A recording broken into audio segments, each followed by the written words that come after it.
বড় মেয়েটার হঠাৎ করে রাতে জ্বর আসলো কেন বুঝলাম না।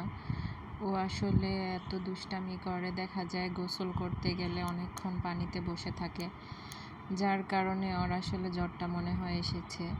তো যাই হোক, বাচ্চাদের জ্বর আসলে তো রাতে একদমই ঘুমাতে পারি না। তো সকাল সকাল উঠলাম, নাস্তা বানাবো। সকালে দেখি তার জ্বর কমে গিয়েছে, সে এসে গিয়েছে। আমি রুটি বানাতে বসলেই সেও রুটি বানাবে। যেহেতু আমার দেবর এসেছে, তো এর জন্য সকালের নাস্তাটা এখন রেগুলার বানানো হয়, নয়তো আমি বাইরে থেকে কিছু একটা কিনে খাই। তো যাই হোক, তো আজকে দেবর চলে যাবে, তো বলছিল 12টার মধ্যে চলে যাবে। তাই সকালে নাস্তা শেষ করার সাথে সাথে আমি রান্না করতে চলে আসলাম। এই তো ভাবছি আজকে একটু খিচুড়ি রান্না করব আর গরুর মাংস, যেহেতু মাংস খেতে বেশি পছন্দ করে। আসলে ও তো ছোটই ধরতে গেলে।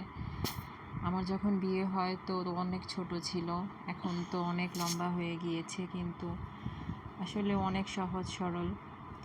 যাই হোক, এই তো আমার রান্না টান্না বসিয়ে দিয়েছি, আমার খিচুড়িটা হয়ে গিয়েছে। যেহেতু তাড়াতাড়ি রান্না করতে হবে, আমি প্রেশার কুকারে সব কিছু রান্না করব। খিচুড়িটা একদম মাখিয়ে, সব কিছু মশলা মাখিয়ে বসিয়ে দিয়েছিলাম। তারপরেই তো আমার খিচুড়িটা হয়ে গিয়েছে, খুব ঝরঝরে হয়েছে। আর গরুর মাংসটাও আমি সব মশলা মেখে একদম ম্যারিনেট করে রেখেছিলাম, এখন প্রেশার কুকারে বসিয়ে দিব। এই তো রান্নাবান্না আমার শেষ, আমি খিচুড়িটা অন্য একটা পাত্রে ঢেলে নিয়েছি। আর এই তো মাংসটা কষানো হলে তারপর ঝোল দিয়ে সিদ্ধ করতে দিব। তো রান্না শেষে আমি ওকে খেতে দিলাম, আমি নিজেও একটু খেয়ে নিচ্ছি।